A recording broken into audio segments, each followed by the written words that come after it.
예, 오늘의 시황 브리핑 시작하겠습니다. 트럼프 관세 그리고 엔비디아 급락에 따라서 아시아 증시 전반적으로 좀 약한 그런 모습을 보였고, 그나마 삼성전자가 연속적으로 하락하다가 하락이 멈추면서 지수 낙폭이 그렇게 크지는 않았습니다. 그렇지만 하락 종목이 일방적으로 많았기 때문에 전반적으로 약세였다 이렇게 볼 수 있겠죠.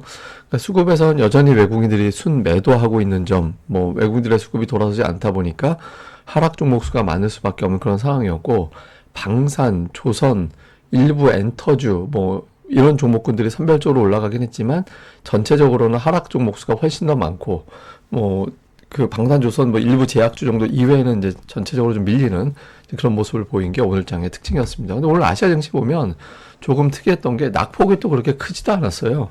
1% 이상 이렇게 하락한 나라들이 별로 없었잖아요. 그래서 이미 일단 지난 주말에 미증시 관련해서는 1차적으로 반영된 게 있었고, 그리고 이미 알고 있었던, 그러니까 관세 부과할 거야, 이거에 대해서 어느 정도 알고 있었던 상황이기 때문에 이거보다 잘 됐으면 좋겠다지 이거보다 더 나빠질 만한 상황이 당장 보인 건 없잖아요. 그러니까 그러다 보니까 몇 번 반영이 됐으니 추가적으로 반영할 건 요만큼이면 돼, 이런 것도 있었던 것 같아요. 근데 그렇다고 해서 좋은 게 나온 건 아니니까 어쨌든 밀렸죠. 어쨌든 밀리면서 그렇게 낙폭은 크지 않았다, 이 정도로 보면 될 것 같고, 아무래도 관세 관련된 뉴스가 계속 나오면서 부담이 될 수밖에 없었습니다. 그러니까 트럼프가 4일부터 캐나다, 멕시코에 대해서 25% 관세 부과한다 시작했죠. 이제 이론적으로는 중국에는 10% 추가, 이렇게 되면서 총 연간 기준으로 1조 5천억 달러에 달하는 수입품에 대한 관세가 부과가 된 거고, 여기에 특히 트럼프가 협상의 여지가 없다. 왜 없냐? 저 나라들이 마약 관련돼서 우리나라로 자꾸 들어오는데 그걸 갖다가 노력을 안 한다, 막아주기 위한 노력을 해야 되는데 그런 게 없다고 이렇게 또 표현을 하면서 투자자들에게는 또 부담이 됐죠. 그러니까 이거 협상이고 뭐가 없는 건가 보다, 협상용이 아니구나, 그러니까 이런 우려를 자극을 했고, 그리고 캐나다, 멕시코, 중국 측이 미국 상품에 대한 어떤 관세를 발표를 하거나 검토를 하거나 이제 관세 전쟁이 되는 거죠. 맞보복을 하는 거니까 이런 뉴스가 나왔습니다. 다만 이제 중국 측에서는 조속한 대화를 희망한다라는 표현도 했다고 하거든요. 어쨌든 협상은 계속해서 이제 물밑에서 진행이 될 것 같은데, 일단 날짜 채우면서 트럼프가 하겠다라고 했던 관세가 부과된 거, 이거 이 직전에 뭔가 좀 반전이 있을 줄 알았던 일부 투자자들에게는 좀 부담이 됐고, 이게 시장을 떨어지게 만드는 그런 이유로 작동을 했습니다. 그리고 이제 이런 관세 이슈로 미국 경제가 아무래도 심상치 않다, 이제 회복되던 제조업 지수의 상승폭이 떨어지기 시작을 했고, 그리고 항목으로 보면 신규 주문이 줄었다라는 거예요. 그래서 주문이 줄기 시작했다라는 거는 뭔가 소비라든가 이런 것들이 위축되고 있다라는 걸로 해석이 될 수 있죠. 그리고 가격은 급등을 하고, 실제로 그 가격 지수가 20% 올라가는 배경에는 수입 물가가 심상치 않다, 이런 어떤 해석도 있거든요. 그래서 이런 부분들이 이제 아무래도 미국의 여러 가지 지표들이 관세 전쟁으로 인해서 심리적인 게 아니라 실질적으로 어떤 악화되는 그런 모습이 나오는 것 같다. 이게 곧바로 경기 둔화 프레임으로 넘어가나 보다, 그러니까 이런 걱정도 일부는 했던 것 같습니다. 아무래도 이제 우리 시장에는 미국의 제조업 지수가 회복될 때 우리 증시가 강하게 움직이는 그런 경향성이 좀 있는데, 제조업 지수가 사실 못 나온 건 아니었어요, 숫자 자체가. 그런데 저 숫자 자체가 못 나오진 않았지만 긍정적으로 해석할 여지가 있었음에도 불구하고 이제 오늘은 주로 나쁘게 해석하게 되는 그런 상황으로 만들어졌던 것 같습니다. 그리고 엔비디아 하락도 아무래도 영향을 줬다라고 봐야겠죠. 되게 많이 빠졌는데 그 엔비디아의 어떤 고사양 칩이 다른 나라 통해서, 예를 들어서 싱가포르라든가 하여튼 동남아라든가 이런 곳을 통해서 중국으로 넘어가고 있다라는 거예요. 이렇게 되면 사실 방법을 찾으려면 얼마든지 찾을 수 있겠죠. 그런데 이렇게 되면 이제 미국에서는 더 강력하게 어떤 제재를 가할 수도 있잖아요. 그러니까 저사양 칩 그나마 좀 쓸 수 있게 하던 게 있었는데 그것도 못 팔게 할 것 같다. 그러면서 올해 그렇게 되면 하반기에 엔비디아 실적 추정치 중에, 제가 정확하게 숫자는 기억이 안 나는데 한 40억 달러 정도?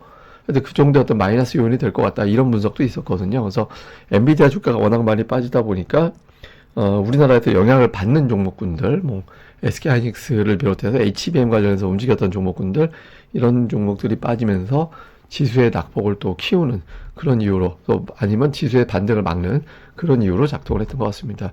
특징적으로는 삼성전자 오늘 되게 중요한 위치였거든요. 그러니까 53,700원 정도가 120월선이었는데 그거 지지되는지 되게 중요하다라고 제가 말씀드렸잖아요. 53,800원이 오늘 저가였거든요. 그러니까 지지선 부근에서 일단은 하루 버텼다. 의미가 있습니다. 이게 이제 저점이 되는지 여부가 중요하고, 다음에 조선업종은 해외 쪽에서 어떤 수주, 그러니까 미국에서의 어떤 군함 관련된 수주 기대감 이런 뉴스들이 나오면서 급등을 하고, 거래 대금도 오늘 뭐 엄청나게 많이 터졌죠. 예, 그런 모습을 보였고, 알테오젠 같은 경우는 오늘 미증시에서 제약주들이 괜찮았거든요. 헬스케어 업종이 미국에서 강했잖아요. 예, 그 영향을 받아서 올라갔는데, 이게 사실 뭐 아침에도 잠깐 말씀드렸지만 시장에서 이런 날은 이 종목들이 일종의 인버스 같은 역할을 하는 종목들이 되거든요. 그러니까 이 종목이 윗꼬리 달고 밀리지 않고 끝까지 양봉을 유지했다라는 거는 투자자들이 좀 불안함을 계속 이 불안함이 며칠 더 갈지도 모르겠다, 이런 걱정도 동시에 한 걸로 보여집니다. 그리고 반면에 이제 수출 또는 보조금 뭐 하여튼 이런 어떤 관세 이런 걸로 엮을 수 있는 2차 전지주는 오늘 하락. 이게 사실 추세가 좋았었는데, 그러니까 저점과 고점을 높이는 추세가 됩니다. 제가 뭐 올라갈 때도 이건 기술적 반등 사이클 이상은 아닌 것 같다고 해서 저 파란색 선이 있는 121선 정도? 예, 그 정도 가면 이제 아마 승부가 날 것 같다고 그런 표현을 드렸었는데, 너무 좀 최근에 너무 많이 빠졌어요, 단기로. 이쯤에서 아주 급격한 반등이 나오지 않으면 좀 골치 아파지는 거긴 하죠. 이미 골치 아프지만. 근데 오늘 저는 이 중에서 제일 중요했던 종목은 삼성전자였다라고 생각을 해요, 시황상. 왜냐면 오늘 하락을 했으면 8거래일 연속 하락이 되는 거였거든요. 그러니까 실제로 삼성전자가 8거래일 연속 하락한 적이 있긴 있지만 그렇게 자주 나온 게 아니에요. 그러니까 상장 이후에 8거래일 하락한 거 3번 있었고, 9거래일 하락도 그나마 1996년. 예, 1996년에 어떤 노래가 히트했을까요? 저 때 되면은 94년에 마로니에가 칵테일 사랑이 히트 친 거 제가 아는데, 하여간 그 이후에 11연속 하락은 없었고, 그러니까 상장 이후에 8일 연속 하락한 게 정말 안 나오는 현상이었거든요. 근데 오늘 장 초반에는 이제 그 정도까지 찍었었죠. 근데 어쨌든 120월선에서 이제 지켜냈다라는 점 뭐 의미가 있고, 이번 주에 여기서 어떻게든 지켜내고 좀 넉넉하게 올려놔 주면 시황이 풀리는 거고, 그렇지 않다라고 하면 생각보다 더 큰 하락이 나올 수도 있다, 2라운드가 있다, 뭐 이렇게 걱정될 수 있죠. 일단 오늘만 놓고 보면 다행스러웠다, 이렇게 볼 수 있겠고, 수급에서는 외국인들의 매도 자체도 많긴 했습니다. 오늘 4조 1천억 매도였잖아요. 매수는 3조 9천억이 들어왔고, 그래서 어쨌든 2천억 원 정도의 순매도, 지난 주말에 비하면 많이 줄긴 했지만 저 정도 매도도 많은 거예요, 지금.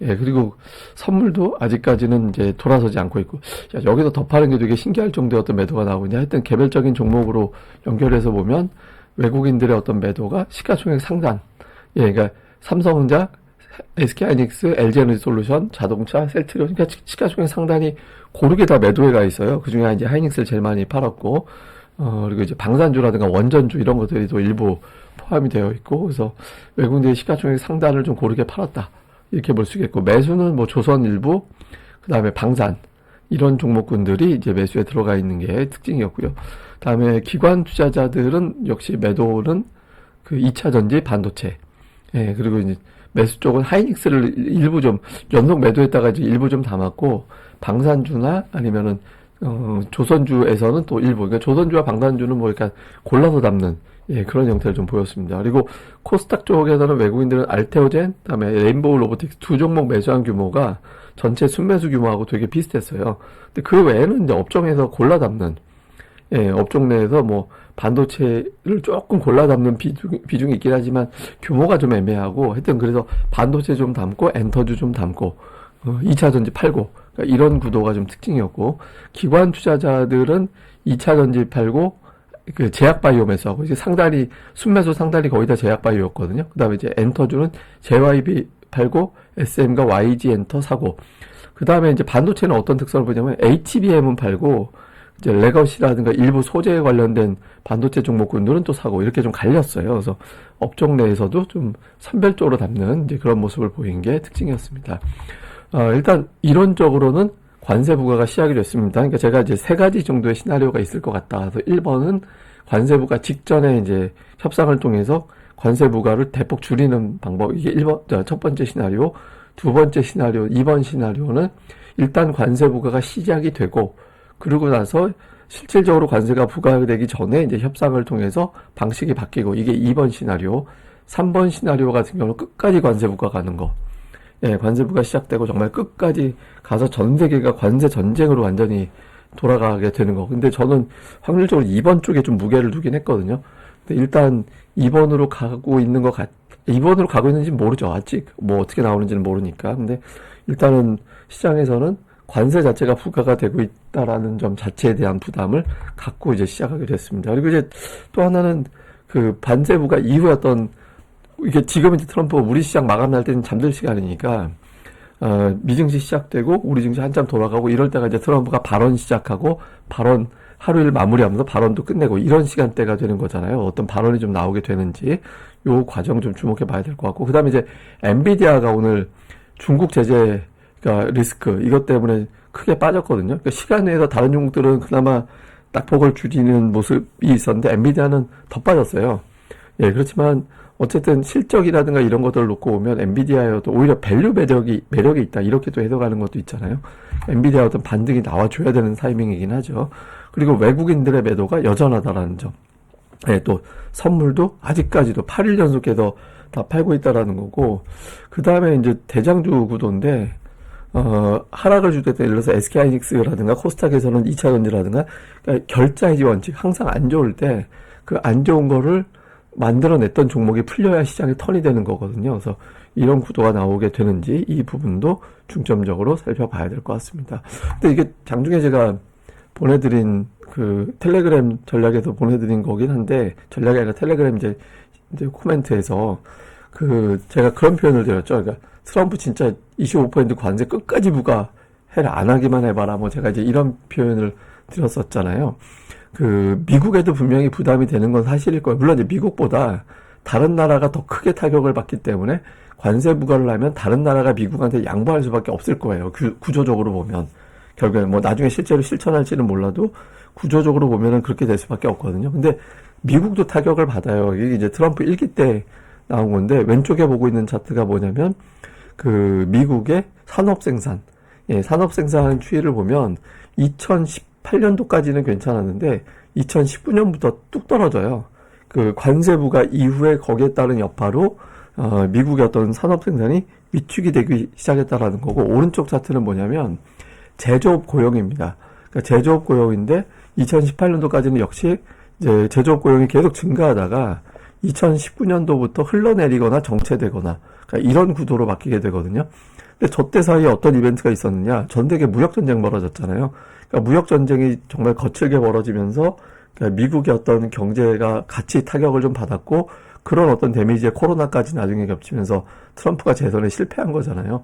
그래서 이런 부분들을 트럼프도 아마 인지를 하고는 있을 겁니다. 그래서 무작정 고하기보다는 어느 순간인가 물론 이제 뭐 트럼프가 양보하기보다는 이제 다른 나라가 더 어려우니까 뭐 다른 나라가 어떤 형태로 양보하는지가 되게 중요할 것 같긴 한데 어쨌든 과연 이게 끝까지 갈 수 있을 거냐 미국이 저런 희생을 한다? 저기 내년도부터는 청구서가 엄청날 거라고 봐야 되거든요. 그래서 좀 바꿀 거긴 한데 근데 그게 순탄하지는 않을 것이고 순탄하지 않은 과정이 투자자들에게는 상당히 좀 힘들 거다. 네, 근데 그 힘듦을 또 적절하게도 활용할 필요도 있다. 뭐 이 정도로 보면 될 것 같습니다.